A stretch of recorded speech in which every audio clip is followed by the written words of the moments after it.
اما بعد فاعوذ باللہ من الشیطان الرجیم بسم اللہ الرحمن الرحیم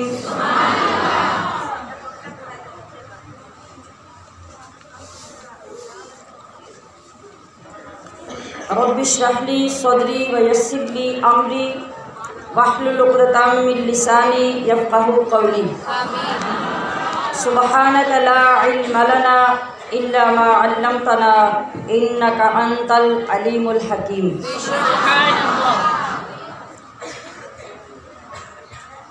اللہم ارنا الحق حقا وارزقنا اتباعہ وارنا الباطل باطلا وارزقنا اجتنابہ۔ اللہم انا نسألک علما نافعا ورزقا طیبا وعملا متقبلا۔ ان اللہ وملائکتہ یصلون علی النبی یا ایہا الذین آمنوا صلوا علیہ وسلموا تسلیما۔ بچوں کو اپنے صاحب ایمان بناؤ۔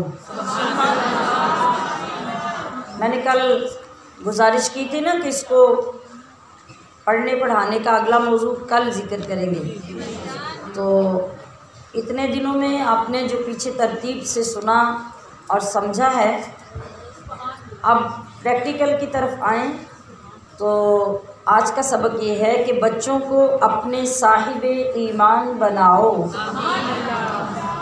کس طرح؟ قرآن پڑھاؤ، قرآن پڑھاؤ۔ بچوں کو اپنے صاحب ایمان بناؤ، قرآن پڑھاؤ، قرآن پڑھاؤ، اور سرکار کی سیرت سے ذرا ان کو سجاؤ۔ سرکار کی سیرت کہاں سے ملے گی؟ قرآن سے۔ تو سرکار کی سیرت سے ذرا ان کو سجاؤ، قرآن پڑھاؤ، قرآن پڑھاؤ۔ بچوں کو اپنے صاحب ایمان بناؤ۔ بولیے کیا کہنا ہے آگے؟ سمجھ کے ساتھ چلا کریں نا۔ ابھی کس چیز کی کہنے کی ضرورت ہے؟ بچوں کو اپنے صاحب ایمان بناؤ، سرکار کی سیرت سے ذرا ان کو سجاؤ۔ ماشاءاللہ۔ ہم یہ نہیں کہتے انہیں انگلش نہ پڑھانا، ہم یہ نہیں کہتے کہ انہیں انگلش نہ پڑھانا، سی ایم بی کمشنری انہیں کپتان بنانا، سی ایم بی کمشنر انہیں کپتان بنانا، ہاں پہلے مگر جینے کے ارکان سکھاؤ۔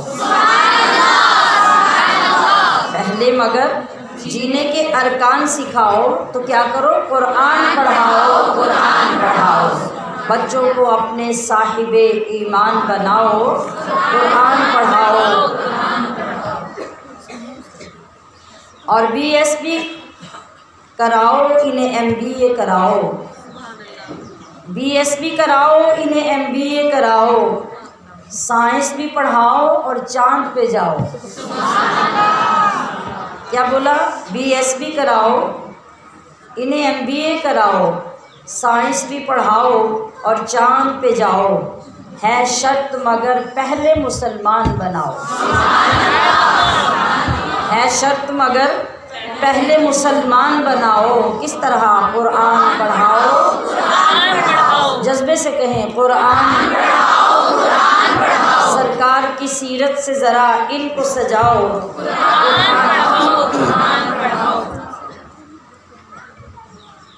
دنیا کی بھی تعلیم ضروری ہے پڑھانا، دنیا کی بھی تعلیم ضروری ہے پڑھانا، جیون کا گزارا ہے ہنرمند بنانا۔ اخلاق اور تہذیب کا مقصد نہ بھلاؤ، قرآن پڑھاؤ، قرآن پڑھاؤ، قرآن پڑھاؤ، قرآن پڑھاؤ، سرکار کی سیرت سے ذرا ان کو سجاؤ، قرآن پڑھاؤ، قرآن پڑھاؤ۔ اور کالج کا ہے ماحول ہمیں پاک ہے کرنا، کالج کا ماحول ہمیں پاک ہے کرنا، اب بنت ہوا کو ہے حیادار بھی بننا۔ پھر توجہ، کالج کا ماحول ہمیں پاک ہے کرنا، اب بنت ہوا کو ہے حیادار بھی بننا، پردہ وہ انہیں فاطمہ کا یاد دلاؤ، پردہ وہ انہیں فاطمہ کا یاد دلاؤ، قرآن پڑھاؤ، قرآن پڑھاؤ، قرآن پڑھاؤ، قرآن پڑھاؤ۔ کیوں علم سے خالی میں کروں بیٹی کا دامن، کیوں علم سے خالی میں کروں بیٹی کا دامن، پہلا جو مدرسہ ہے وہ گھر کا ہی ہے آنگن، پہلا جو مدرسہ ہے وہ گھر کا ہی ہے آنگن، جنت کی اسی راہ کو آسان بناؤ، جنت کی اسی راہ کو آسان بناؤ، کیا کرو؟ قرآن پڑھاؤ، قرآن پڑھاؤ، بچوں کو اپنے صاحب ایمان بناؤ، قرآن پڑھاؤ، قرآن پڑھاؤ۔ باقی اور کیا کرنا ہے وہ کل سمجھیں گے۔ الحمدللہ ثم الحمدللہ حمداً کثیرا۔ آج رب العزت نے ہمیں اس ماہ مقدس کا پہلا جمعۃ المبارک عطا کیا، اور آپ کو معلوم ہے کہ ہر روزہ جب ہم شروع کرتے ہیں اس کا اختتام ہوتا ہے تو اللہ رب العزت ہر افطاری کے وقت 6 لاکھ لوگوں کو بخشش کی نوید سناتا ہے۔ جب جمعۃ المبارک آتا ہے تو پچھلے گزرے ہوئے تمام دنوں کو جمع کر کے اس کو ملٹیپلائی کیا جاتا ہے، جتنے لوگ پچھلے دنوں میں بخشے جا چکے ہوتے ہیں اللہ رب العزت جمعہ کی افطاری میں اتنے لوگوں کو بخشنے کا وعدہ فرماتا ہے۔ آج جس طرح سے آپ ماشاءاللہ اللہ کے اس گھر میں تشریف لائے ہیں جہاں سے یہ روشنی پھیلی اور اس نے آپ کو گجرات کے کونے کونے تک پہنچایا۔ گجرات کے کونے کونے کے کہنے کا مطلب ہے کہ فزیکلی آپ ہر روز ماشاءاللہ جن تمام جگہوں کو اپنا گواہ بنا رہے ہیں وہ قیامت کے دن آپ کے لیے بڑی عظمتیں لے کر آئیں گی۔ جس روڈ سے ہر روز آپ کی گاڑی گزر رہی ہے اور جس میرج ہال میں 3 گھنٹے گزر رہے ہیں، انہیں معمولی مت سمجھیے، لیکن جمعہ کے دن ہم اس شکرانے کے لیے اس مرکز میں یعنی مرکزی جامعہ سیفیہ رحمانیہ میں حاضر ہوتے ہیں تاکہ ہم اللہ کا اس جگہ پہ بیٹھ کر شکر ادا کر سکیں جہاں سے یہ روشنی پھوٹی، کریا کریا، پوجا پوجا، بستی بستی کو روشن کیا، اور نہ صرف بستیوں کو بلکہ ہمارے دلوں کی پچھلی بستیوں کو بھی روشن کیا۔ اور اس کے علاوہ آپ لوگ جو ماشاءاللہ صبح سے لے کے رات تک عبادت کی حالت میں ہوتے ہیں، آج کل اللہ کریم نے آپ سب کے درجات کتنے بلند کر رکھے ہیں، کتنی شان بڑھ چکی ہے، کتنے مرتبے بڑھ چکے ہیں۔ آپ سب لوگوں کے قدم ہفتے میں اس مبارک دن میں یہاں لگتے رہیں اور آپ اللہ تعالیٰ کے اس گھر کو تعمیر ہوتا ہوا بھی دیکھتے رہیں، اور آپ کی دعاؤں سے اللہ رب العزت اس کو اور عروج عطا فرمائے، اس کو مکمل کرنے کی ہمیں توفیق عطا فرمائے، اور اس کی تکمیل کے ساتھ ساتھ اللہ ہم سب کے ایمان کی بھی تکمیل فرمائے۔ تو ہر لحاظ سے ہزاروں نہیں، لاکھوں نہیں، کروڑوں گنا زیادہ اجر و ثواب آپ کو یہاں آ کر ملتا ہے، اگرچہ لا تعداد اور بے شمار ثواب آپ ہر روز اپنے دامنوں میں سمیٹ رہی ہیں۔ تو اس محبت سے اس جگہ میں بیٹھ کر اپنے لیے بھی اور اس جگہ کے لیے بھی دعا فرمائیے، اللہ رب العزت اس کو ہمارا گواہ بنائے اور ہمیں اس کا گواہ بنائے۔ آج کے دن میں آپ کے لیے چند ضروری خصوصی خوبصورت کام جو کرنے کے ہیں وہ کیا ہیں؟ روزہ تو آپ نے رکھا ہی ہے، تلاوت تو آپ کر ہی رہے ہیں، نمازیں بھی الحمدللہ باقاعدگی سے پڑھ ہی رہے ہیں۔ آج خاص کیا کرنا ہے؟ آج جمعۃ المبارک کے دن خاص جو صدقہ کیا جاتا ہے وہ عام دنوں سے 70 گنا بڑھ جاتا ہے۔ تو رمضان کا ہر دن 70 گنا زیادہ، اور پھر رمضان کا جمعہ رمضان کے ہر دن سے بھی 70 گنا زیادہ، تو پھر سوچیے کہ اجر و ثواب کی شرح کیا ہوگی، ہماری کاؤنٹنگ سے، ہمارے شمار سے باہر۔ آج کے دن کثرت سے، جس کو کثرت کہا جاتا ہے، کثرت کیا ہوتی ہے؟ جب کوئی کام یاد آ جائے تب کر لیں، تھوڑا سا کر کے تھک جائیں، نہیں، کثرت اس کو کہتے ہیں کہ آپ ہر سانس کے ساتھ، ہر لمحے کے ساتھ، ہر پل کے ساتھ ایک کام کو جاری رکھیں، وہ آپ سے الگ نہ ہوں، آپ اس سے الگ نہ ہوں، یہ کثرت ہوگی۔ تو اتنی کثرت سے آج کیا کرنا ہے؟ آج اپنے محبوب آقا پہ درود پڑھنا ہے۔ آج کا دن خاص اور خاص محبوب کریم علیہ السلام کا قرب حاصل کرنے کے لیے، آپ کی شفقتیں، رحمتیں اور شفاعتیں سمیٹنے کے لیے، اور آپ کا وسیلہ پیش کر کے رب ذوالجلال کی خوشنودی حاصل کرنے کے لیے خاص ہے۔ تو آپ اپنی توجہ جتنی بارگاہ رسالت مآب کی طرف مرکوز فرما دیں گے، سمجھے کہ اتنی نورانیتیں آپ کے اندر اترتی چلی جائیں گی۔ تو پھر زیادہ سے زیادہ کام آج کیا کرنا ہے؟ درود پاک پڑھنا ہے، اور اپنی پسندیدہ چیز اپنے رب کے حضور صدقہ پیش کریں، روزہ داروں کی افطاری کے لیے پلان کریں۔ یہ میں نے پہلے ہی عرض کر دیا تھا کہ آپ یہ کبھی مت سوچئے کہ ہم تو غریب ہیں تو ہم کیسے افطاری کا اہتمام کریں۔ افطاری کروانے کا نام دیگے پکانا نہیں ہوتا۔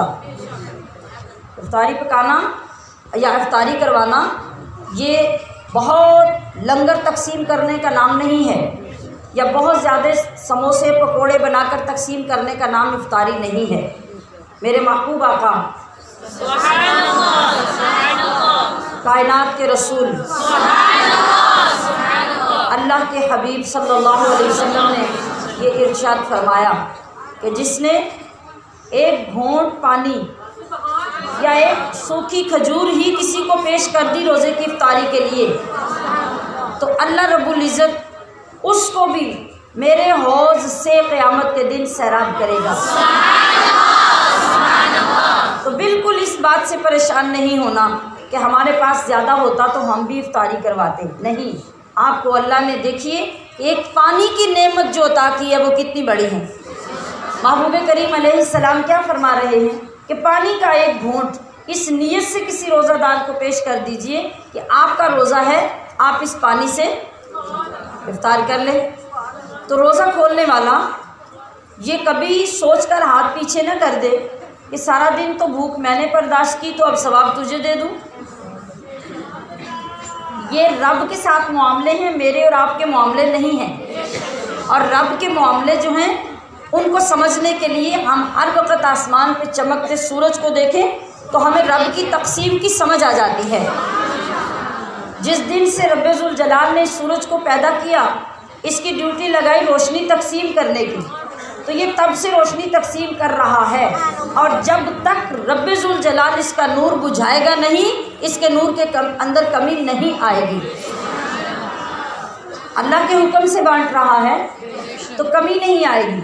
تو ہم بھی جب اللہ کے حکم سے بانٹیں گے تو نہ ہمارے ثواب میں کمی اور نہ لینے والوں کے ثواب میں کمی آئے گی، بلکہ کیا ہوگا، وہ ثواب بڑھتا چلا جائے گا، وہ زیادہ ہوتا چلا جائے گا، آپ کی برکتیں بھی بڑھتی جائیں گی، روزہ داروں کی برکتیں بھی بڑھتی چلی جائیں گی۔ یہی نظام ہے اللہ پاک کا لوگوں کو بخشنے کا، اور بخشش کے لیے وہ بہانے تلاش کرتا ہے، اور چھوٹے چھوٹے معاملات کو ہمارے سپرد کر کے ہماری فرما برداری کو دیکھتا ہے کہ ہم کتنے فرما بردار ہیں۔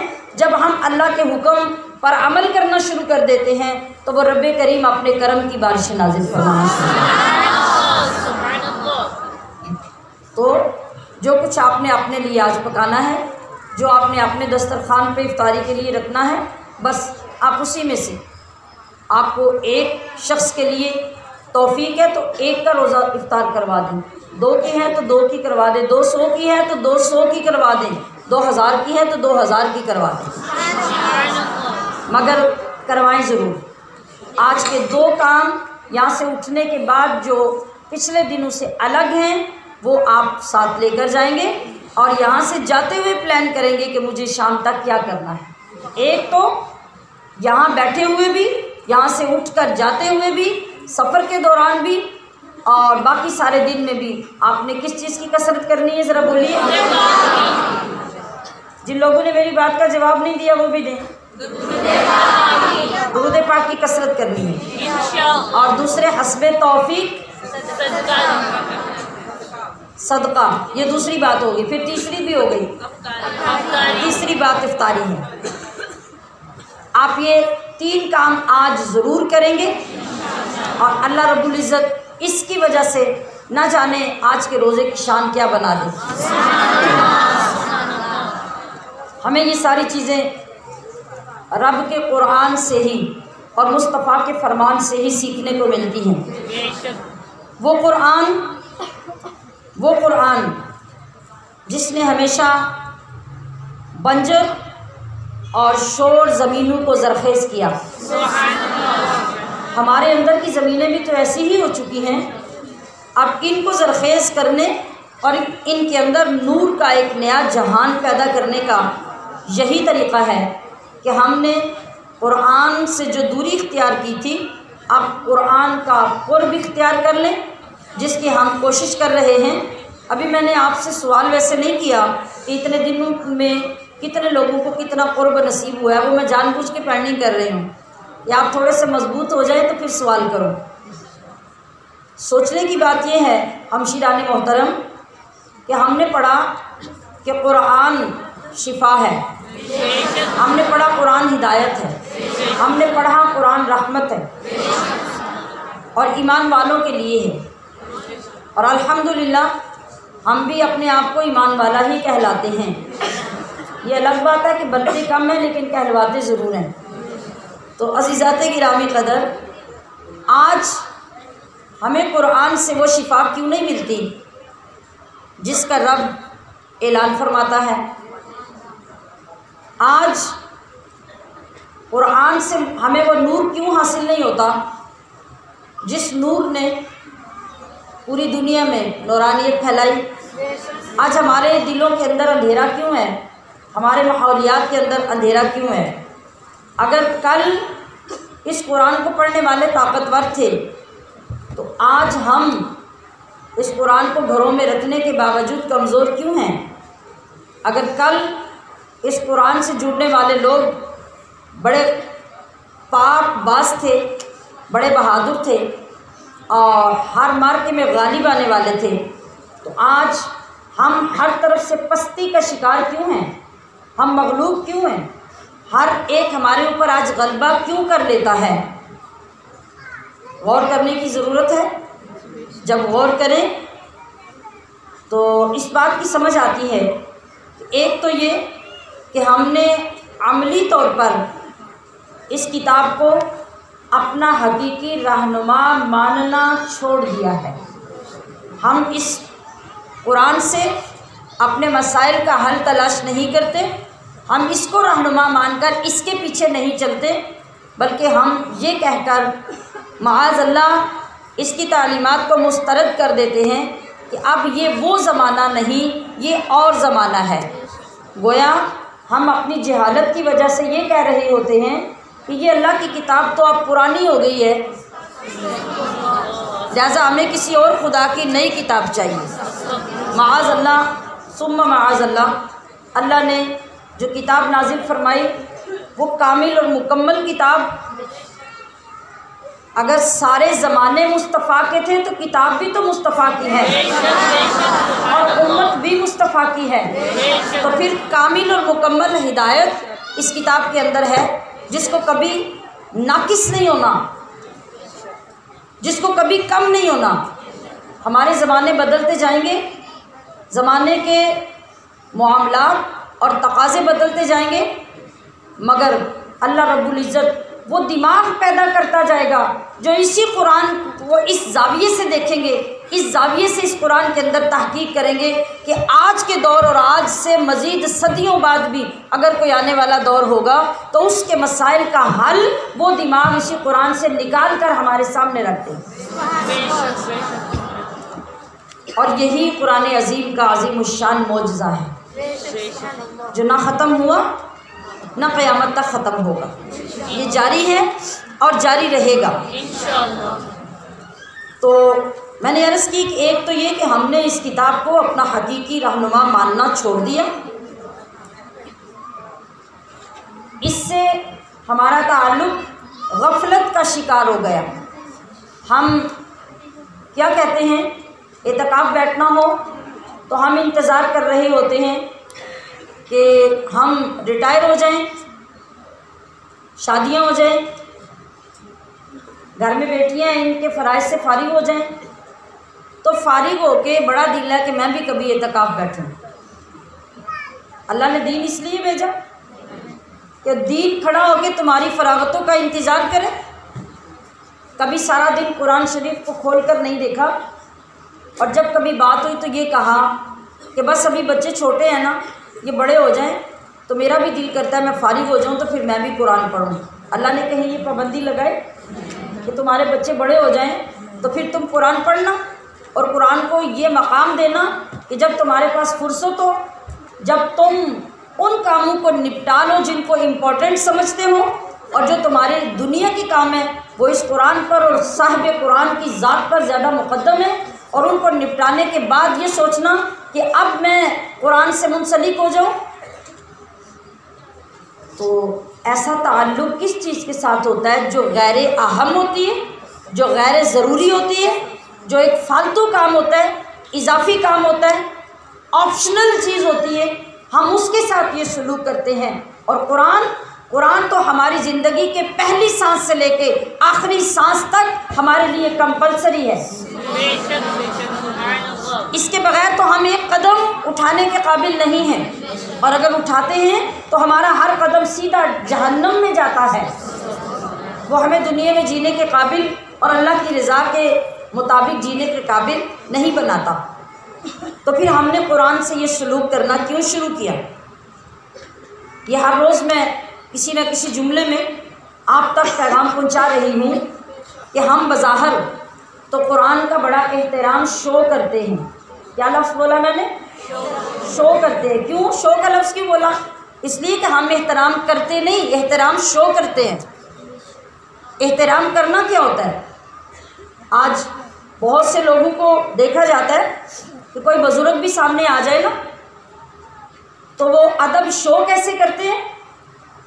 پورے جھک کر اس کو سلام کرتے ہیں، وہ کہتے ہیں ہم بڑا ادب کر رہے ہیں۔ اگر وہی بزرگ آپ سے کہے کہ آپ نے لباس غیر شرعی پہنا ہے اور نماز کا وقت میرے سامنے آپ نے ضائع کر دیا، آپ نے نماز نہیں پڑھی، آپ پہ نماز فرض ہے، تو آپ نماز پڑھ لیجئے اور آج سے آپ یہ غیر شرعی لباس ترک کر دیجئے، آپ کو پردے والا لباس پہننا چاہیے، تو آپ منہ پھیر کر دوبارہ اس بزرگ سے ملیں گے نہیں۔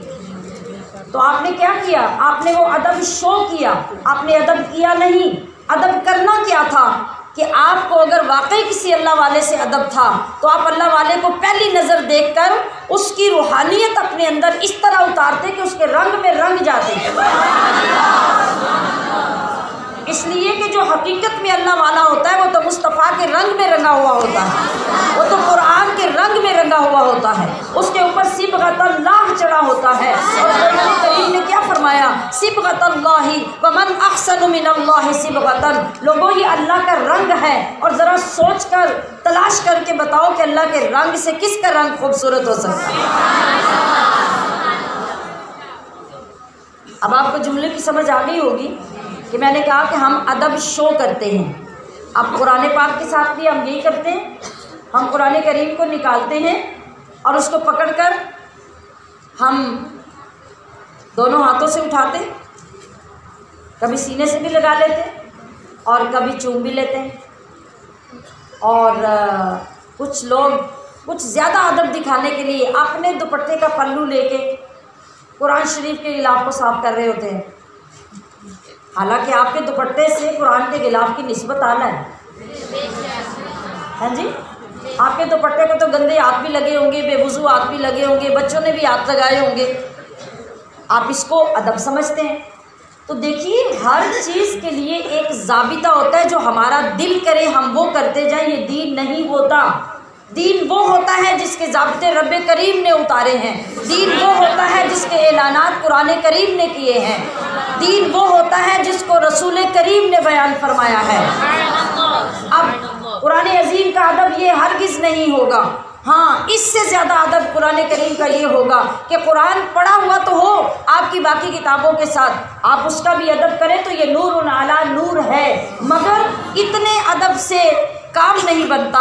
ادب یہ ہے کہ قرآن جہاں بھی ہو اس کے احکام آپ کی نگاہوں کے سامنے، اس کے احکام آپ کے سینوں کے اندر مچل رہے ہوں، آپ کا کوئی قدم، آپ کا کوئی لفظ، آپ کا کوئی کام قرآن کریم کی تعلیمات کے خلاف نہ ہو، یہ ہے قرآن کریم کا ادب۔ اب آپ حقدار ہیں کہ جس قرآن کو آپ نے دل میں بسایا ہوا ہے، جس قرآن کے نور کو آپ نے آنکھوں میں بسایا ہوا ہے، جس قرآن کے خلاف کرنے کی آپ کو جرأت نہیں ہوتی، اب آپ اس کے حقدار ہیں کہ قرآن کو جب پکڑیں آپ محبت سے سینے سے بھی لگائیں، اس کو چومیں بھی، اس سے آنکھیں بھی ٹھنڈی کریں۔ اب یہ ادب مکمل ہوا۔ ہم نے یہ رشتہ قرآن کریم سے بدقسمتی سے ترک کر دیا۔ عزیزات محتشم، سوچئے ہماری زندگی کی صورت کیا ہے؟ ہماری زندگی برف کی طرح پگھلتی جا رہی ہے۔ تصور میں لائیں ذرا، برف کو لا چکے تو کبھی اس کو فریزر سے باہر رکھے ہوئے دیکھا؟ دکاندار کی دکان کے اوپر بھی دیکھا ہوگا، اپنے گھر میں لا کے بھی آپ نے کہیں کسی جگہ پہ رکھا ہوگا تو تھوڑی دیر کے بعد اس کا حشر کیا ہوگا؟ وہ تھوڑی سی باقی بچ گئی ہوگی، پگھل گئی۔ جب بندہ اس دنیا میں آتا ہے وہ اپنی پوری عمر لے کے آتا ہے، اور پھر جو اس کے دن گزرتے جاتے ہیں اب اس کی زندگی میلٹ ہو رہی ہے، وہ پگھل رہی ہے۔ پگھلنے کا مطلب کیا ہے؟ وہ کم ہو رہی ہے۔ آپ الٹی گنتی گنتے ہیں، آپ کہتے ہیں کہ ہمارا بچہ 10 سال کا ہو گیا، فطرت کہتی ہے کہ تیرے بچے کی عمر 10 سال کم ہو گئی۔ آپ کہتے ہیں میرا بچہ جوان ہو گیا، 30 سال کا بھرپور جوان ہے، فطرت کہتی ہے تیرے بچے کی عمر 30 سال کم ہو گئی۔ تو ہماری زندگی برف کی طرح پگھل رہی ہے، اور ہر آن ہر پل قطرہ قطرہ گر رہا ہے، اور وہ قطرہ قطرہ گر کر ختم ہو رہا ہے۔ ہمشیران محترم، ہمارے پاس یہ وقت ہے، اور صرف خالی وقت نہیں، گولڈن چانس، سنہرا وقت، جس میں ہم یہ سوچیں کہ ہمیں اس قرآن کے ساتھ کیا تعلق بنانا ہے۔ اگر آج بھی ہم چاہتے ہیں کہ ہمارے اسلاف کی عزتیں لوٹ آئیں، مسلمان کی عظمت پلٹ کر آ جائے، ہمارے غلبے اور ہماری فتحیں واپس آ جائیں، ہمارے مقامات کی بلندی اور عروج واپس آ جائے، ایک ہی کام کرنے کی ضرورت ہے کہ قرآن سے ٹوٹا ہوا تعلق جوڑ لو، اس سے صلح کر لو، اور اس کی صلح آپ کو واپس اس مقام پہ لے آئے گی جس مقام پہ ابو بکر صدیق تھے، جس مقام پہ عمر عثمان تھے، جس مقام پہ علی المرتضیٰ تھے، جس مقام پہ اصحاب صوفہ تھے، کہ وہ انہی قرآن کی آیات کو سینوں میں بسا کر نکلتے تھے، تو جدھر رخ کرتے تھے وہاں کیا ہوتا تھا؟ مقدر بدل جاتے تھے، حالات تبدیل ہو جاتے تھے، انقلاب برپا ہو جاتا تھا۔ کسی جگہ پہ بھی جا کر ان لوگوں نے نہ اپنے محبوب کی سنت کو چھوڑا، نہ قرآن کی آیات کو چھوڑا۔ تو اس پہ عملی کام ہمیں کیا کرنا ہوگا؟ اپنے سوئے ہوئے ایمان کو بیدار کرنا ہوگا۔ جب ہمارا ایمان بیدار ہو جائے گا تو انشاءاللہ العزیز ایمان کا یہ تقاضا ہوگا کہ ہمیں ہر چیز کی رہنمائی قرآن سے لینی ہے، اور اس کے بعد یہ بات بھی ضروری ہے کہ ہمارے دلوں کے اندر قرآن کی عظمت کا احساس پیدا ہو، اور احساس ہم نے خود پیدا کرنا ہے۔ آپ کسی چیز کا جب ادب کرنے لگتے ہیں یا کسی سے محبت کا رشتہ قائم کرنے لگتے ہیں تو خود سوچتے ہیں کہ ایسے بندے سے مجھے بنا کے رکھنی چاہیے، سوچتے ہیں کہ نہیں؟ اور آپ کی عقل فیصلہ کرتی ہے نا، کہ الہام ہوتا ہے آپ کو، وحی نازل ہوتی ہے، بولیں گے آپ؟ عقل فیصلہ کرتی ہے کہ اس بندے کے ساتھ لگ جانے میں میرے بڑے فائدے ہیں، میری عزت میں اضافہ ہے، میری واقفیت میں اضافہ ہے، میرے معاملات میں آسانی ہے، میری مشہوری ہو جاتی ہے، لوگ مجھے جاننے لگ جاتے ہیں، اس لیے آپ مشہور و معروف بندے کے ساتھ اپنے تعلق بنا لیتے ہیں تو فائدہ ہی فائدہ ہو جاتا ہے۔ اب یہی چیز عقل سے سوچ کر ہمیں فیصلہ کرنا ہے کہ ہمیں قرآن کے ساتھ رشتہ جوڑنے میں بڑے فائدے ہیں، ہمیں عظمت حاصل ہوتی ہے، بلندی حاصل ہوتی ہے، دنیا اور آخرت میں ہمارا مقام بلند ہوتا ہے۔ حدیث پاک پچھلی گفتگو میں بھی آپ کئی بار سن چکے، محمد مصطفیٰ احمد مجتبیٰ صلی اللہ علیہ وسلم نے کیا ارشاد فرمایا؟ خیرکم من تعلم القرآن وعلمہ، ساری دنیا سے بہترین لوگوں کو تلاش کرتے جاؤ، لیکن آمینہ کا لال یہ فرما رہا ہے کہ لوگوں سب سے بہترین، سب سے اعلیٰ مقام کا حامل بندہ وہ ہے جو قرآن پڑھتا اور پڑھاتا، قرآن سیکھتا اور سکھاتا ہے، قرآن کا علم حاصل کرتا اور لوگوں کو علم حاصل کرواتا ہے۔ تو پھر قرآن سے تعلق ہمیں کتنے فائدوں کی طرف لے جا رہا ہے۔ اور تیسری بات، اس قرآن سے وہ چیزیں جن کا ذکر اللہ نے فرمایا حاصل کرنے کا طریقہ یہ ہے کہ ہم ہر چیز کی رہنمائی کے لیے قرآن کی طرف رجوع کریں۔ جس چیز میں ہمیں کسی مسئلے کے حل کی ضرورت ہے تو ہم رجوع کریں قرآن کی طرف کہ قرآن نے اس بارے میں کیا فرمایا اور حدیث نے اس بات کی تشریح کیسے فرمائی ہے۔ جب ہم اس انداز سے اپنی رہنمائی کا راستہ متعین کریں گے تو کبھی ایسا نہیں ہو سکتا کہ ہم مغلوب رہنے والے مسلمان بنیں، بلکہ اللہ ہماری عزتیں لوٹا دے گا، ہماری پہچان لوٹا دے گا، ہماری عظمتیں لوٹا دے گا، اور جس طرف آپ جائیں گے لوگ کھڑے ہو کے آپ کا استقبال کریں، اس لیے کہ وہ آپ نہیں ہوں گے بلکہ لوگوں کو آپ کے اندر قرآن کا نور نظر آ رہا ہوگا۔ تو سامعات محتشم، ہمارے لیے ہر انداز سے دیکھنے کے بعد یہ بات ثابت ہو گئی کہ ہمارا جتنا تعلق قرآن کریم سے کمزور رہے گا ہم اتنے کمزور رہیں گے، اور جتنا یہ تعلق مضبوط ہو جائے گا ہم بھی اتنے مضبوط ہو جائیں گے۔ اور ہم اس سے سب سے پہلا تعلق جو جوڑ کر کامیاب ہو سکتے ہیں وہ ہے قرآن کریم کی صحیح تلاوت۔ آغاز جہاں سے ہوگا، وہ تلاوت آپ کے اندر محبت پیدا کرے گی جب آپ اسے محبت سے پڑھیں گے کہ مجھے صرف پڑھو نہ بلکہ مجھے سمجھو بھی، اور پھر اگلا قدم اٹھے گا تو قرآن سے رشتہ پہلے سے اور زیادہ مضبوط ہو جائے گا۔ آئیے پھر اسی تناظر میں آج کے سبق کی طرف بڑھتے ہیں۔ اعوذ باللہ من الشیطان الرجیم، بسم اللہ الرحمن الرحیم،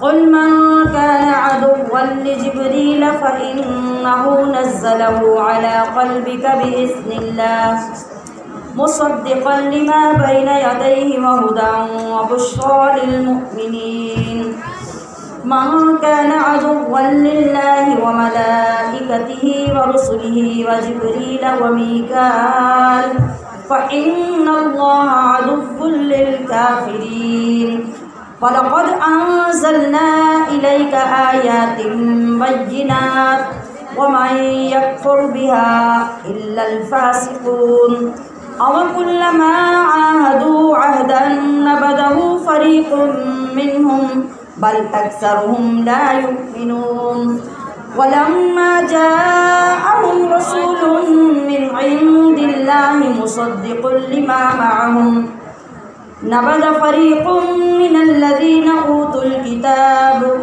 كتاب الله وراء ظهورهم كأنهم لا يعلمون واتبعوا ما تتلو الشياطين على ملك سليمان وما كفر سليمان ولكن الشياطين كفروا يعلمون الناس السحر وما أنزل على الملكين ببابل هاروت وماروت وما يعلمان من أحد حتى يقولا إنما نحن فتنة فلا تكفر فيتعلمون منهما ما يفرقون به بين المرء وزوجه وما هم بضارين به من أحد إلا بإذن الله ويتعلمون ما يضرهم ولا ينفعهم وَلَقَدْ عَلِمُوا لَمَنِ اشْتَرَاهُ مَا لَهُ فِي الْآخِرَةِ مِنْ خَلَاقٍ وَلَبِئْسَ مَا شَرَوْا بِهِ أَنفُسَهُمْ لَوْ كَانُوا يَعْلَمُونَ وَلَوْ أَنَّهُمْ آمَنُوا وَاتَّقَوْا لَمَثُوبَةٌ مِّنْ عِندِ اللَّهِ خَيْرٌ لَوْ كَانُوا يَعْلَمُونَ يا أيها الذين آمنوا لا تقولوا راعنا وقولوا انظرنا واسمعوا وللكافرين عذاب أليم ما يود الذين كفروا من أهل الكتاب ولا المشركين أن ينزل عليكم من خير من ربكم والله يختص برحمته من يشاء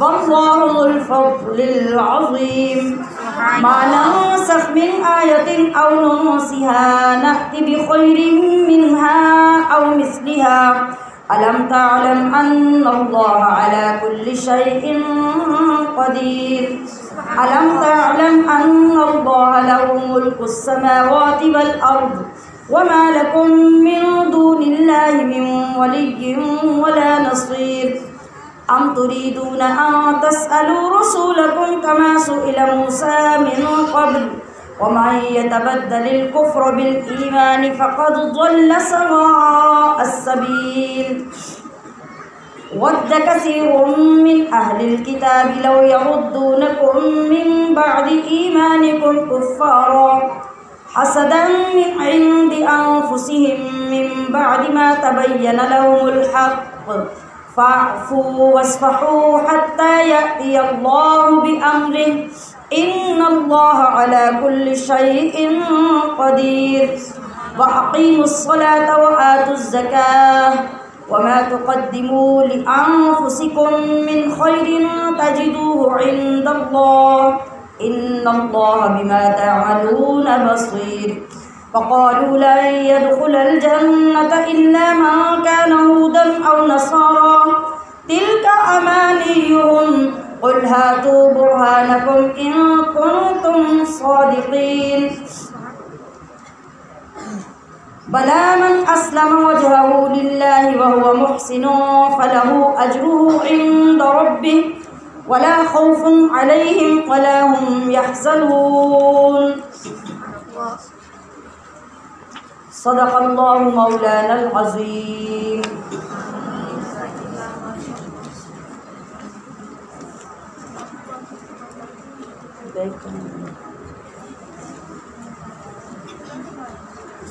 کل ہمارا جو سبق مکمل ہوا تھا وہ یہودیوں کے جو برے عقائد اور ان کے جو دعوے تھے ان کے مطابق ان کی وہ تمام چیزیں بیان کی گئیں جو آپ نے کل کے سبق میں سنی. اور آج آگے جو سبق شروع ہو رہا ہے اس کا بیان ہے کہ نبی علیہ الصلوۃ والسلام سے اللہ تبارک و تعالیٰ نے ارشاد فرمایا قل اے حبیب آپ انہیں فرما دیجئے من کان عدوا جو کوئی دشمن ہو لجبریل جبریل کا فإنہ نزلہ تو بے شک اس نے تو اتارا ہے یہ قرآن علی قلبی کا آپ کے دل پر بِإِذْنِ اللہ اللہ کے حکم سے مصدقاً یہ تصدیق فرماتا ہے لما بین یدیہ ان کتابوں کی جو اس سے آگے ہیں، وہدی اور ہدایت، وبشریٰ اور بشارت یعنی خوشخبری، للمؤمنین ایمان والوں کے لیے۔ یہ بھی یہودیوں کے ہی کام ہے۔ یہ نبی کریم صلی اللہ علیہ وسلم سے پوچھنے لگے کہ جو فرشتہ آپ کے پاس قرآن لے کے آتا ہے اس کا نام کیا ہے؟ نبی علیہ السلام نے ارشاد فرمایا کہ جبریل میرے پاس قرآن لے کر آتا ہے۔ تو یہودیوں کا ایک پیشوا تھا جس کا نام ابن سوریہ تھا، اس نے کہا کہ جبریل تو ہمارا پرانا دشمن ہے، وہی ہمارے پیچھے بڑوں پر عذاب لے کے آتا تھا، وہی قوموں کو زمینوں میں دھنسا دیتا تھا، تو اس کا لایا ہوا قرآن تو ہم نہیں مانیں گے، وہ تو ہمارے ساتھ بڑی بڑی دشمنی پہلے کر چکا ہے۔ کہنے لگے کہ اگر آپ کے پاس میکائیل کوئی کلام لے کے آتے تو ہم اس پر ایمان لے آتے، تو جبریل کے لائے ہوئے کلام پر تو ہم ایمان نہیں لائیں گے۔ یہ کیا تھا؟ یہ یہودیوں کی سراسر جہالت تھی کہ کوئی بھی فرشتہ ہو کیا وہ کوئی کلام اپنی مرضی سے لا سکتا ہے؟ اس کیٹیگری کے لوگ ہمارے دنیا کے شعبوں کے اندر بھی پائے جاتے ہیں۔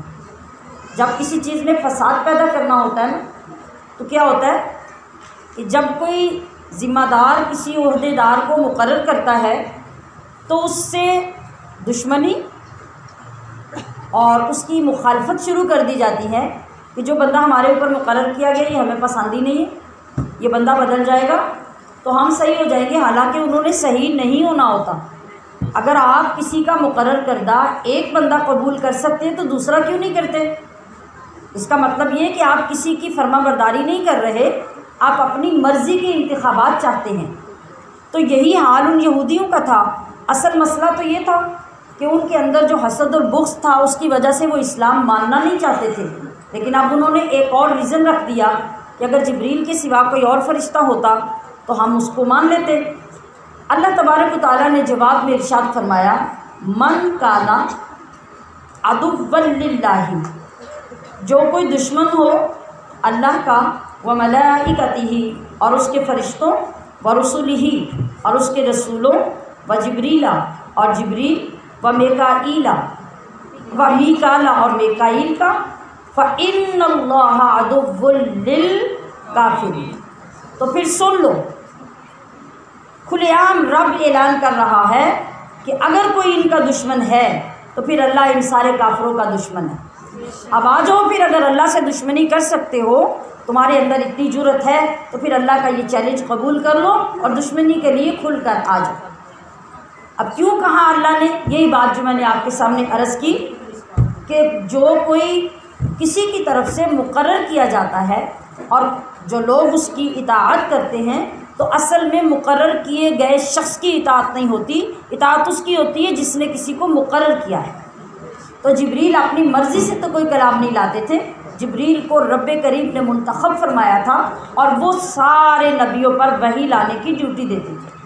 میکائیل کی اپنی ڈیوٹی تھی، اسرافیل کی اپنی ڈیوٹی تھی، عزرائیل کی اپنی ڈیوٹی ہے، اسی طرح جبرائیل کی بھی اپنی ڈیوٹی ہے۔ تو اللہ نے وضاحت فرما دی کہ جو کوئی ان سب میں سے کسی کی دشمنی کرے تو وہ اللہ سے دشمنی کر رہا ہے، تو پھر اللہ ان سارے کافروں کا دشمن ہے۔ یعنی تمہارا یہ کہنا اللہ کے غضب کا سبب ہے، اور فرشتوں سے جس کی عداوت ہے اس کی اللہ سے عداوت ہے۔ جو فرشتوں کا انکار کرتا ہے یا شک و شبہات میں مبتلا ہوتا ہے تو گویا وہ اللہ کی ذات کے بارے میں شک و شبہات میں مبتلا ہے۔ وَلَقَدْ أَنزَلْنَا اور بے شک ہم نے اتاری، الیک آپ کی طرف، آیتیں بینات روشن، وما یکفر بہا اور نہ انکار کریں گے ان آیتوں کا الا الفاسقون مگر فاسق لوگ۔ جس کے اندر معمولی سا بھی ایمان ہے وہ کبھی اللہ کی آیتوں کا انکار نہیں کرے گا۔ ہاں جب کبھی کسی نے انکار کیا تو بظاہر وہ جتنا بھی متقی نظر آئے سمجھ لو کہ وہ فاسق ہے، اللہ کا نافرمان ہے۔ اوَکُلَّمَا عَاهَدُوا، اوَکُلَّمَا، اور کیا جب کبھی، عَاهَدُوا باندھتے ہیں وہ، عہدن کوئی عہد، یا کرتے ہیں وہ کوئی عہد، نبذہ تو پھینک دیتا ہے اسے، فریقٌ ایک فریق، منہم ان میں سے، بل اکثرہم بلکہ ان میں بہت سو کو، لا یؤمنون ایمان حاصل نہیں، یا ان میں سے بہت سے ایمان نہیں لاتے۔ وَلَمَّا جَاءَهُمْ، اور جب کبھی تشریف لایا ان کے پاس، رسول، رسول، یہ رسول کون ہے؟ اس رسول سے مراد ہمارے پیارے آقا محمد الرسول اللہ، من عند اللہ، اللہ کے ہاں سے، مصدق تصدیق فرماتا ہوا، لما معہم ان کتابوں کی جو ان کے پاس تھی، نبذ فریق تو پیچھے پھینک دی کتاب ایک فریق نے، من الذین ان لوگوں میں سے، اوتوا الکتاب جن کو کتاب دی گئی، یعنی کتاب والوں میں سے ایک گروہ نے اس کتاب کو پس پشت ڈال دیا۔ پس پشت ڈالنے کا مطلب میں نے پچھلے دنوں میں بھی عرض کیا تھا، ہم نے سارا یہ سمجھ لیا کہ قرآن کی طرف پیچھ نہ کرو۔ قرآن کی طرف پیچھ کرنے کا یہ مطلب نہیں کہ اگر قرآن پیچھے ہے اور آپ آگے بیٹھے تو آپ کافر ہو جائیں گے، نہیں، کافر آپ تب ہوں گے جب قرآن کے احکام کو پیچھے ڈالیں گے۔ اگر کسی مجبوری کے تحت، کسی عذر کے تحت، کسی گیدرنگ میں، رش میں، ازدحام میں اگر کوئی آپ کے پیچھے قرآن لے کے ہے بھی، یا گزرا بھی ہے، یا بیٹھا بھی ہے، تو اس کا تو اتنا گناہ نہیں ہوگا، مگر کفر تو اس وقت صادر ہوگا، اور شدید قسم کا گناہ اس وقت ہوگا جب قرآن آپ کے اندر موجود ہے اور آپ اس کے احکام کو پیچھے ڈالتے ہیں، ان کی پرواہ نہیں کرتے۔ پیچھے ڈالنے کا یہ مطلب ہوتا ہے۔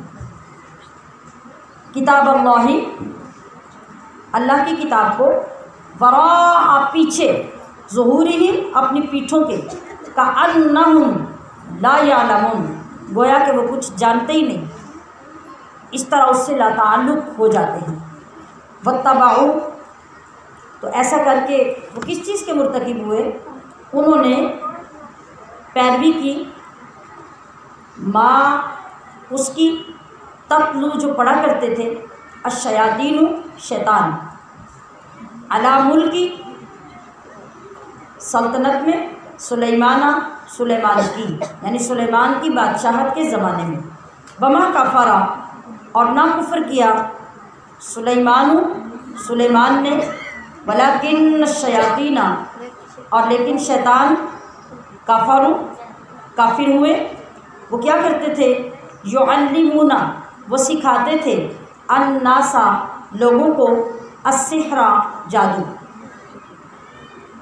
وما انزل اور وہ جو اتارا گیا، علی الملکین دو فرشتوں پر، ببابل بابل کے علاقے یا بابل شہر میں، ہاروت و ماروت ان فرشتوں کے نام کیا ہیں؟ ہاروت اور ماروت۔ وما یعلمان وہ نہ سکھاتے تھے، من احد کسی کو، حتیٰ یقولا جب تک کہ یہ نہ کہہ لیتے، انما کہ بے شک، نحن ہم تو، فتنۃ نری آزمائش ہیں، فلا تکفر تو کفر مت کر، فیتعلمون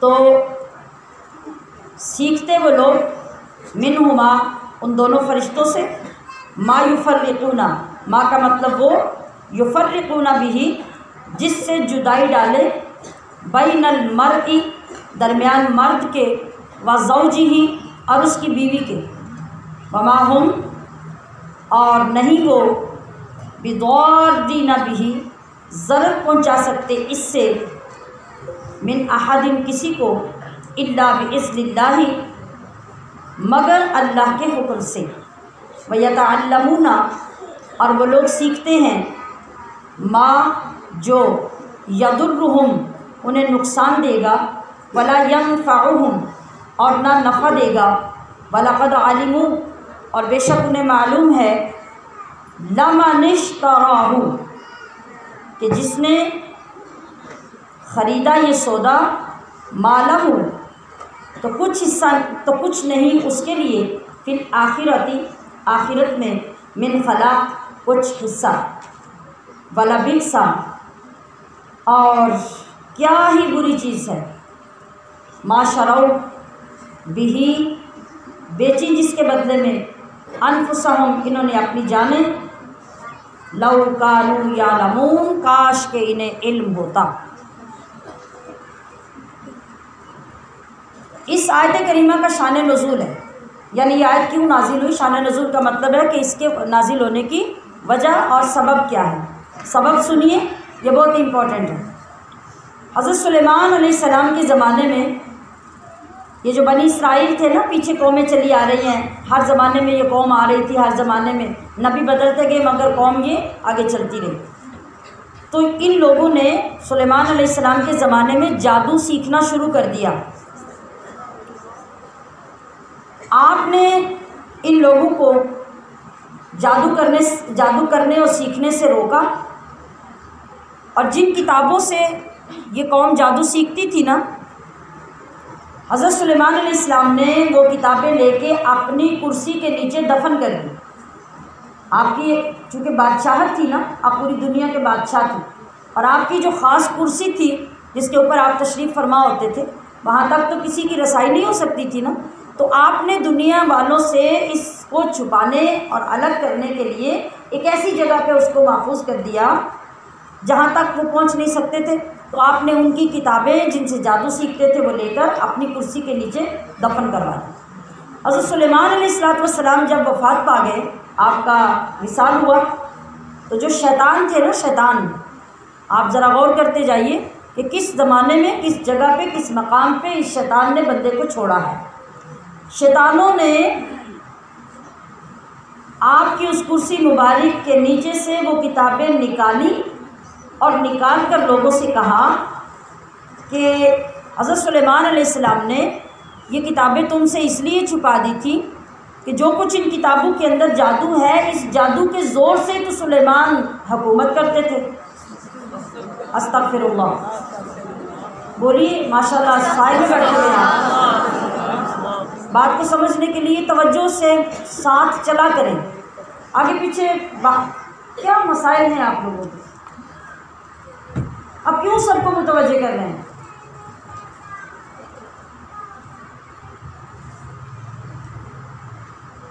توجہ فرمائیے، چیز کی امپورٹنس کی طرف دیکھا کریں کہ آپ کو جو بات سمجھائی جا رہی ہے وہ کتنی قیمتی ہے۔ آگے پیچھے دیکھنا، کوئی کسی کی پرابلم ہے تو اسے آپ خود حل کرنے دیں۔ شیطانوں نے کیا کیا کہ وہ کتابیں نکال کر لوگوں کے دلوں میں ڈالا، ان کو کہا کہ جو سلیمان علیہ السلام ساری دنیا میں حکومت کرتے تھے، بادشاہت تھی، وہ ان کتابوں کی وجہ سے تھی، اس لیے انہوں نے یہ چھپا دی۔ تو جو بنی اسرائیل کے اس وقت بھی نیک لوگ تھے، علماء تھے، انہوں نے شیطانوں کی بات ماننے سے انکار کر دیا۔ انہوں نے کہا کہ ایسا ہرگز نہیں ہے، لیکن ہر قوم میں، ہر زمانے میں جاہل لوگ بھی ضرور ہوتے ہیں جو شیطان کے پیچھے چلتے ہیں، جو نفس کے پجاری ہوتے ہیں۔ ان لوگوں نے جب شیطانوں کی یہ باتیں سنی تو عالموں کی بات ماننے سے انکار کر دیا اور ان کتابوں کی طرف ٹوٹ پڑے، اور پھر ہر بندہ جادو سیکھنے میں دوبارہ مشغول ہو گیا۔ اللہ کے نبیوں کے اوپر جو کتابیں نازل ہوئی تھی ان کتابوں کو چھوڑ دیا، اور معاذ اللہ سلیمان علیہ السلام پر جادو سیکھنے والوں نے ملامت کرنا شروع کر دی، یعنی ان کو برا سمجھنا شروع کر دیا کہ سارا کمال ان کا نہیں تھا بلکہ ان کتابوں کا کمال تھا جو جادو کی وجہ سے ہمارے اوپر مسلط تھے، معاذ اللہ ثم معاذ اللہ۔ نبی کریم صلی اللہ تعالیٰ علیہ وسلم کے زمانے تک ان قوموں کا یہی حال رہا، اور یہ اسی طریقے سے جادو کرتے رہے، اور یہی وجہ تھی کہ یہودیوں کے اندر سب سے زیادہ گندا، غلیظ اور سخت قسم کا جادو ہوتا تھا۔ تو اب قرآن کریم اس لحاظ سے بھی کتنا بڑا معجزہ ہے کہ حضور نبی علیہ الصلوۃ والسلام تو سلیمان علیہ السلام کے زمانے میں موجود نہیں تھے، ظاہری طور پر فزیکلی موجود نہیں تھے، مگر آپ علیہ الصلوۃ والسلام پر جب یہ کتاب مبین نازل ہوئی تو اللہ رب العزت نے اس کتاب کے ذریعے سے اپنے محبوب کو پیچھے کی ساری ہسٹری بتا دی، اور اس کتاب کے وجہ سے اللہ کے پیارے نبی صلی اللہ علیہ وسلم نے ان کی پچھلی پشتوں کے یہ سارے کرتوت اور سلیمان علیہ السلام کے زمانے میں جو کچھ انہوں نے کیا تھا میرے اور آپ کے آقا نے ان کے سامنے بیان فرما دیا۔ جو کلم کلا آپ کا معجزہ تھا کہ آپ کو تو کوئی بتانے نہیں آیا، یہودی تو دشمن تھے آپ کے، وہ تو نہیں بتاتے تھے اپنے بڑوں کی باتیں، تو پھر کس نے بتائیں؟ پھر اللہ نے بتائی اور اللہ نے اس کلام میں نازل فرمایا۔ تو اب نبی علیہ الصلوۃ والسلام نے ان لوگوں کے سامنے حضرت سلیمان علیہ الصلوۃ والسلام کی برات کا اظہار فرمایا کہ وہ تو اللہ کے نبی تھے، وہ معصوم تھے، وہ پاک تھے، اور اللہ کی وحی کے مطابق وہ دنیا میں حکومت کرتے تھے۔ اور اب اس سے یہ بھی پتہ چلا کہ جب اللہ کے مقرب بندوں پر اور بالخصوص اللہ کے نبیوں پر الزامات لگتے ہیں تو اللہ خود ان الزامات کو دور فرماتا ہے، اور یہ اللہ کی سنت ہے کہ اللہ اپنے محبوبوں پر الزامات لگ جائیں تو ان کو خود دور فرماتا ہے اور ان کی کلیئرنس فرماتا ہے۔ اب جو سلیمان علیہ الصلوۃ والسلام پر جو جادوگری کی تہمت لگائی گئی اور یہ چیزیں بیان کی گئی، اور ہاروت ماروت جو فرشتے ہیں ان کے بارے میں بھی بعض تفاسیر میں بھی جو باتیں لکھی ہیں وہ مستند نہیں لکھی ہوئی، اور طرح طرح کے قصے ان کے بارے میں بتائے گئے ہیں۔ مثلا یہ کہ دنیا میں آئے اور یہ ہاروت ماروت بھی آ کر کسی عورت کے عشق میں مبتلا ہو گئے اور اللہ پاک نے ان کو ایک سزا کے طور پر ایک کنویں میں قید کر دیا۔ اس طرح کی کہانیاں، اس طرح کے واقعات جو ہیں وہ تفاسیر میں بھی بعض غیر تحقیقی طور پہ لکھے جا چکے ہیں، بیان کرنے والے بیان بھی کر دیتے ہیں۔ یاد رکھیے کہ فرشتہ جہاں بھی ہوگا وہ فرشتہ ہے، اور فرشتے کا میٹیریل یہ ہے کہ وہ معصوم اور پاک پیدا کیا گیا ہے۔ جس طرح اللہ کے نبی معصوم ہوتے ہیں اس طرح فرشتے بھی معصوم ہوتے ہیں، تو دنیا میں آ کے ان کی معصومیت کو اللہ کیوں ختم کرے گا کہ وہ گناہ میں مبتلا ہوں؟ ہاں، کوئی کردار اللہ تبارک و تعالیٰ اس طرح دنیا کے سامنے لاتا ہے کہ وہ بطور آزمائش کے سامنے پیش کیے جاتے ہیں، اور ان کے اندر سبب یہ ہوتا ہے کہ دنیا والے گمراہی سے بچیں اور ان کے ذریعے سے سیدھی راہ پہ آئیں۔ تو اعلیٰ حضرت رحمۃ اللہ علیہ نے بھی یہی بیان کیا کہ ہاروت ماروت کا اس طرح کا جو واقعہ لوگ بیان کرتے ہیں وہ سراسر غلط اور گھڑا ہوا واقعہ ہے، اس کے اندر حقیقت نہیں ہے۔ ہاروت ماروت کے یہ ساری خبریں جو تھیں نا اس طرح کی کہ وہ بھی دنیا میں آئے تو انہوں نے جادو کیا تو یہ ہوا تو ان کے اوپر وہ اللہ کی طرف سے عذاب مسلط ہوا، معاذ اللہ، ایسا کچھ نہیں ہے۔ یہ کہانیاں اور خبریں بھی یہودیوں کی گھڑی ہوئی تھیں، یہودیوں نے گھڑ کر لوگوں کے اندر یہ باتیں پھیلا دی تھیں۔ فرشتوں نے خود کہا تھا اللہ تبارک و تعالیٰ کے فرمانے کے مطابق کہ آپ ان لوگوں سے کہے کہ انما نحن فتنۃ فلا تکفر، کہ لوگوں ہم تو اللہ کی طرف سے آزمائش بنا کے بھیجے گئے ہیں کہ تم لوگوں کو یہ بتائیں کہ ان کے اندر خرابی کیا ہے، اچھائی کیا ہے، اور اگر تم جادو سیکھو بھی تو پھر تمہاری آزمائش یہ ہے کہ تم اس میں سے صحیح کام کتنا لیتے ہو اور برا اور غلط اور حرام کام کتنا لیتے ہو، تم اس کے باوجود اللہ کے حلال کردہ چیزوں پہ قائم رہتے ہو یا نہیں، تو یہ تمہاری آزمائش ہے۔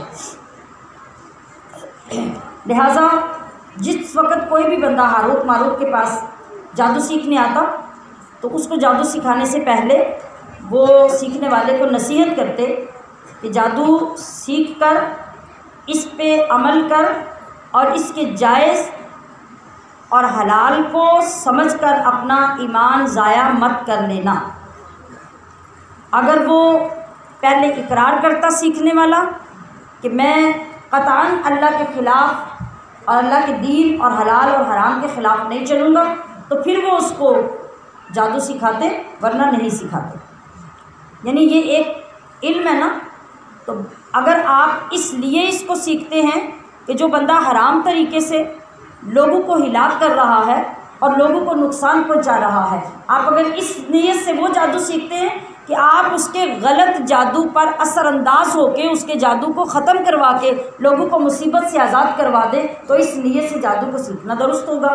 لیکن اگر آپ لوگوں کو ہلاک کرنے، نقصان پہنچانے اور ان کو مصائب و آلام میں مبتلا کرنے کے لیے خود حرام کام کر کے جادو کرتے ہیں، تو یہ سراسر کیا ہوگا؟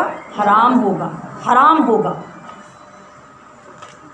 وَلَوْ أَنَّهُمْ آمَنُوا، اور اگر وہ لوگ ایمان لاتے، وَاتَّقَوْا، اور پرہیزگاری کرتے، لَمَثُوبَةٌ مِّنْ عِندِ اللَّهِ خَيْرٌ، تو ثواب ہوتا اللہ کے یہاں بہت اچھا، لَوْ كَانُوا يَعْلَمُونَ، کاش کہ انہیں علم ہوتا۔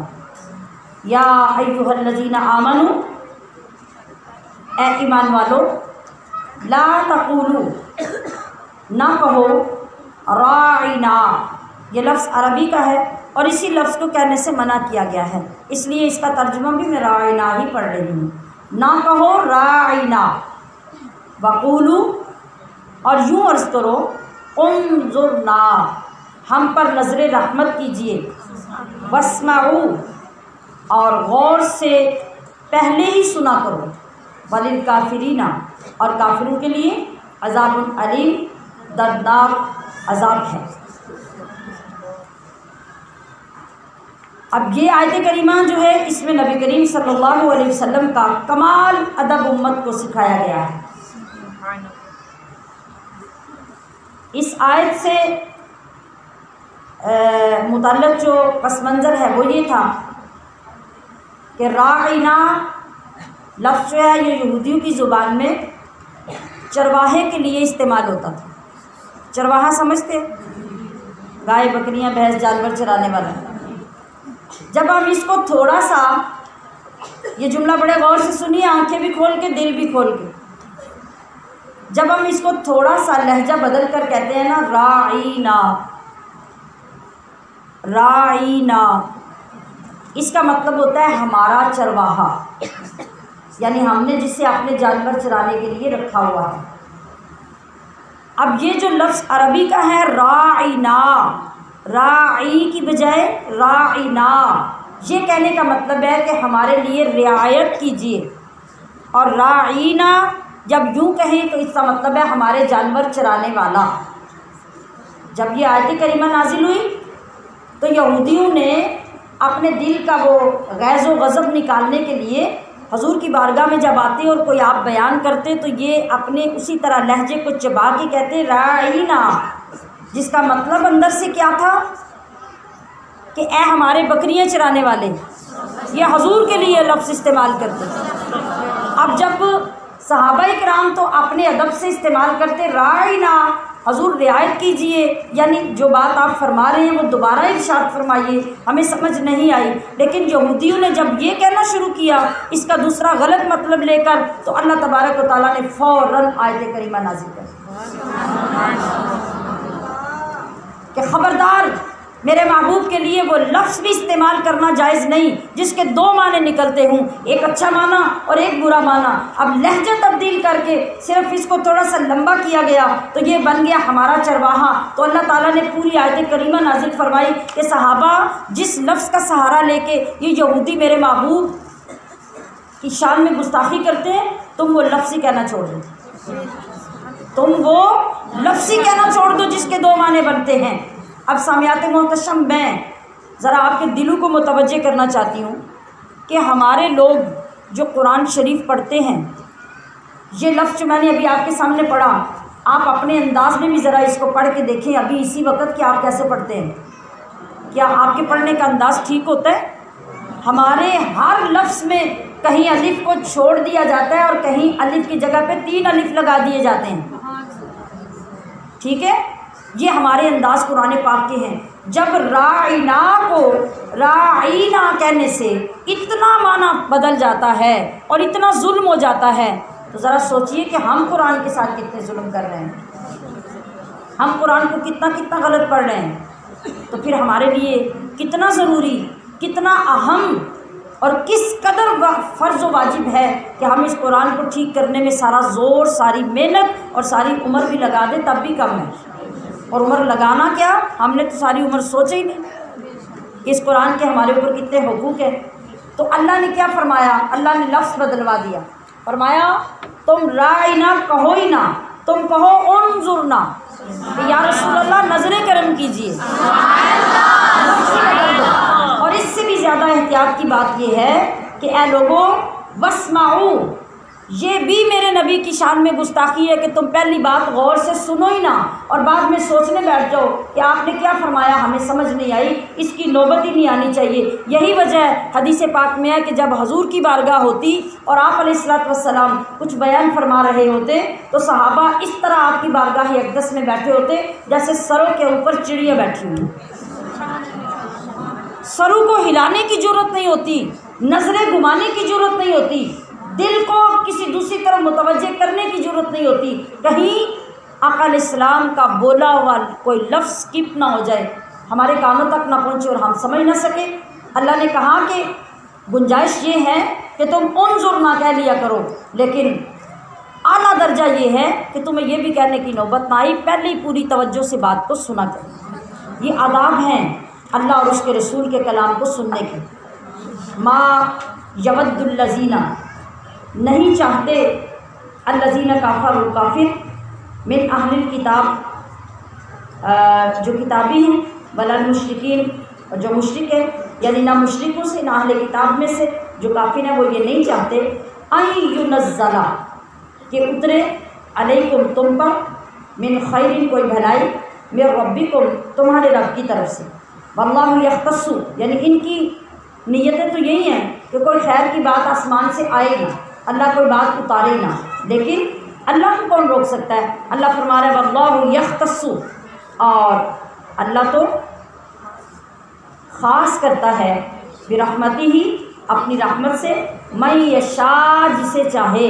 نہ وہ کسی غریب کو دیکھتے ہیں، نہ امیر کو، نہ کسی خوبصورت کو، نہ بدصورت کو، نہیں، وہ اپنی رحمت کے لیے جسے چاہے منتخب کر لے، چاہے تو عثمان غنی کو کر لے، چاہے تو بلال حبشی کو کر لے،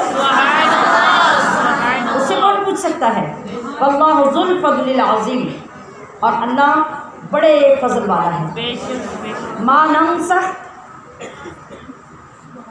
جب ہم منسوخ کریں، من آیت، کوئی آیت، اور ننسیہا، یا ہم اسے بھلا دیں، نأتی، تو ہم لے آئیں گے، بخیر منہا، اس سے بہتر، او مثلہا، یا اس جیسی۔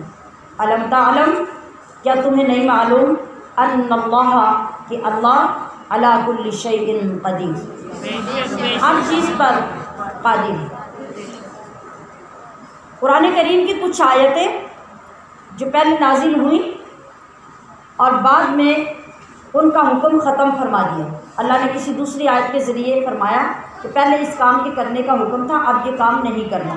بعض آیتیں ایسی آئیں جن میں پہلے کسی کام سے منع کر دیا اور بعد میں آیات نازل کی کہ جو کام پہلے منع تھا اب اس کی اجازت دے دی۔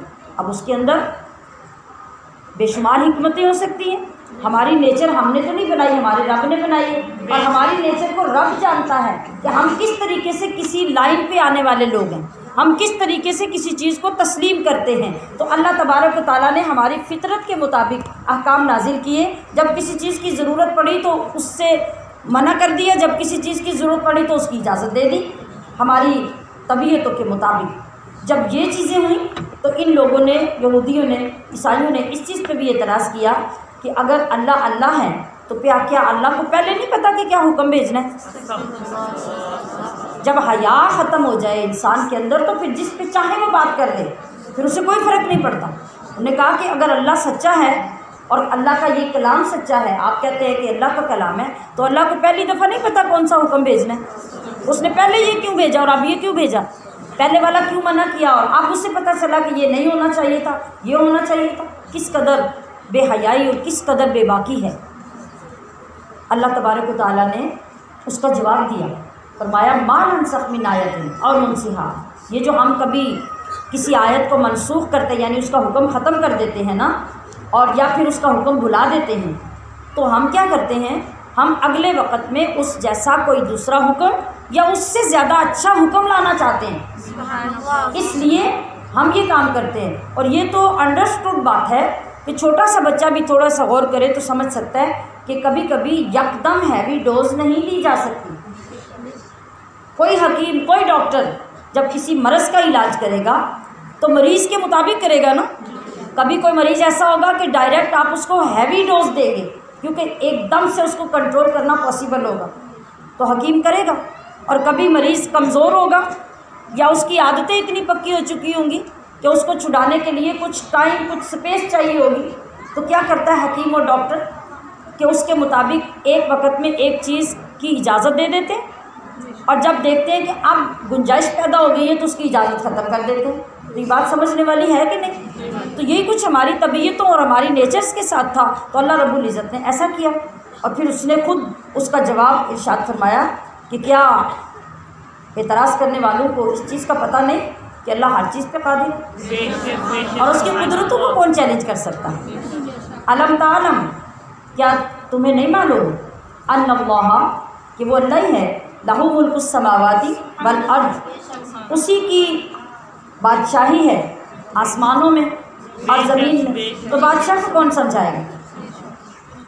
اس کو مشورے دینے والا کون ہوگا کہ وہ ایسی باتیں کرے؟ وما لکم، اور نہیں تمہارا، من دون اللہ، اللہ کے سوا، من ولی، کوئی حمایتی، ولا نصیر، اور نہ مددگار۔ ان تریدون، کیا تم یہ چاہتے ہو، ان تسألو، کہ تم سوال کرو، رسولکم، اپنے رسول سے، کما، ویسا سوال، سئل موسیٰ، جو موسیٰ سے کیا گیا تھا، یعنی اے میرے محبوب کے زمانے کے یہودیوں، آج تم بھی یہی چاہتے ہو کہ جیسے تمہارے بڑوں نے موسیٰ کے زمانے میں موسیٰ سے سوال کیے تھے الٹے سیدھے، اس طرح سے آج تم میرے محبوب سے بھی سوال کرنا چاہتے ہو۔ تو سن لو، وَمَن يَتَبَدَّلْ، اور جو کوئی بدلے میں لے، الکفر، کفر، بالایمانی، ایمان کے، فقد ضل، تو بے شک وہ بھٹک گیا، سواء السبیل، سیدھی راہ سے۔ ود کثیر، چاہا بہت سے، من اہل الکتابی، کتابیوں نے، لو یردونکم، کاش کہ وہ تم سب کو بھی پھیر دیں، کدھر، من بعد ایمانکم، تمہارے ایمان لانے کے بعد، کفارا، کفر کی طرف، یعنی وہ سارا زور لگاتے رہے نا کہ جو ان کے رشتہ دار، جو ان کے آس پاس والے ایمان لاتے تو پورا زور لگاتے کہ تم تو بے وقوف ہو، تم تو پاگل ہو، تمہارے پاس تو کوئی دلیل ہی نہیں ہے، تم نے اللہ کو دیکھا نہیں، فرشتوں کو دیکھا نہیں، کس چیز پہ ایمان لاتے ہو؟ اور اسی طرح سے سر توڑ کوشش کر کے مسلمانوں کو دوبارہ گمراہ کرنے کی کوشش کرتے ہیں۔ کیوں؟ قرآن نے فرمایا حسدن، یہ حسد تھا ان کے اندر، من عند انفسہم، جو ان کے اندر تھا اپنے دلوں کے حسد کی وجہ سے۔ حسد کس چیز کا تھا؟ من بعد اس کے، ما تبینہ، جب کہ ظاہر ہو چکا، لہم الحق، ان کے لیے حق، کہ جو ان کی اپنی کتابوں میں لکھا تھا، آخری زمانے میں نبی آئیں گے، کتاب آئیں گی، اس جگہ پہ رسول تشریف لائیں گے، اس مقام پہ آئیں گے، یہ سب کچھ انہوں نے اپنی کتابوں کے مطابق دیکھ لیا ہے۔ اب اس حسد کی وجہ سے خود تو ایمان نہیں لاتے، تمہیں بھی ایمان پہ قائم نہیں رہنے دیں۔ تو فاعفو، تو تم چھوڑ دو، وصفحو، اور درگزر کرو، حتیٰ، یہاں تک کہ، یأتی اللہ، لے آئے اللہ، بامرہ، اپنا حکم، ان اللہ علی کل شیء قدیر، بے شک اللہ ہر شے پر قادر ہے۔ وَأَقِیمُوا الصَّلَاةَ، اب آ کے دیکھیے کہ مسلمانوں کو کیا تاکید کی جا رہی ہے کہ نماز قائم رکھو، وآتوا الزکاۃ، اور زکوٰۃ دو، وما تقدموا، اور جو تم آگے بھیجو گے، لانفسکم، اپنی جانوں کے لیے، من خیر، کوئی بھلائی، تجدوہ، تو یہ مت سمجھنا وہ ضائع ہو جائے گی، بلکہ تم اسے پاؤ گے، عند اللہ، اللہ کے ہاں۔ اللہ پاک نے ارشاد فرمایا نا کہ جو کوئی ذرہ برابر بھی نیکی کا کام کرے گا تو یہ مت سمجھے کہ وہ ذرہ برابر چھوٹا سا ہے، معمولی سا ہے تو وہ گم ہو جائے گا، نہیں، من یعمل مثقال ذرۃ خیرا یرہ، اس کو بھی اپنے رب کے حضور آ کے وہ دیکھے گا کہ رب نے سنبھال کے رکھا ہو۔ ان اللہ بما تعملون بصیر، کہ بے شک اللہ تمہارے اعمال کو دیکھ رہا ہے۔ آپ سب کو بھی دیکھ رہے ہیں، جو سو رہے ہیں ان کو بھی دیکھ رہے ہیں، جو جاگ رہے ہیں ان کو بھی دیکھ رہے ہیں۔ وقالو، اور وہ بولے کون؟ یعنی اہل کتاب، لن یدخل، ہرگز نہ جنت میں ہرگز نہ داخل ہوگا الجنت، جنت میں، الا من، مگر وہ، کان ہودن، جو یہودی ہوا، او نصارا، یا نصرانی، تلک امانیہم، اللہ فرما رہا ہے کہ یہ سارے ان کے خیال ہیں، یہ ساری ان کی بھول ہے، یہ سارے ان کے گمان ہیں۔ قل، آپ ذرا انہیں یہ فرما دیجئے، ہاتو، کیا کرو؟ ہاتو، لے آؤ، برہانکم، اپنی دلیل، ان کنتم صادقین، اگر تم سچے، یعنی جتنے تم اوٹ پٹانگ دعوے کر رہے ہو، اگر تم ان میں اپنے آپ کو سچا سمجھتے ہو تو پھر اس کی دلیل لاؤ، اور دلیل پیش کرو، لوگوں کو ثبوت دو کہ دیکھ لو یہ جنت ہے تو جنت میں یہودی ہیں، یہ دیکھ لو یہ جنت ہے تو جنت میں عیسائی ہیں، یا کوئی مسلمان نظر نہیں آ رہا تو لوگ تمہاری بات مان لیں، تو تمہارے پاس تو اس کی کوئی دلیل ہی نہیں ہے، صرف تم لوگوں کو گمراہ کر رہے ہو، حالانکہ اصل معاملہ تو اس کے برعکس ہے کہ جو یہودی یہودی رہا اور عیسائی عیسائی رہا اور مصطفیٰ کریم پر ایمان نہیں لایا تو وہ تو جنت کی خوشبو بھی نہیں پا سکے گا، جنت میں جانا تو دور کی بات ہے۔ بلا، ہاں، کیوں نہیں، من اسلم، جس نے جھکایا، وجہہ، اپنا منہ، للہ، اللہ کے لیے، وہو، اور وہ، محسن، نیکار ہے، فلہ اجرہ عند ربہ، تو اس کے لیے اس کے رب کے ہاں اجر ہے، ولا خوف علیہم، ایسا اجر کہ نہ ان کو کوئی خوف ہوگا، ولا هم یحزنون، اور نہ وہ غمگین ہوں گے۔ سبحان ربک رب العزت عما یصفون، وسلام علی المرسلین، والحمد للہ رب العالمین۔ آج ہم بالکل لیٹ نہیں کر سکتے، ہمارے بھائیوں نے باہر سے پیغام دیا تھا کہ اسکول کی چھٹی جلدی ہے، لہٰذا پورے وقت پہ لوگ باہر تشریف لے آئے، اس لیے میں نے مختصر سبق آج ختم کیا، آگے قدیم نہیں کیا، تو پوری طور سے دعا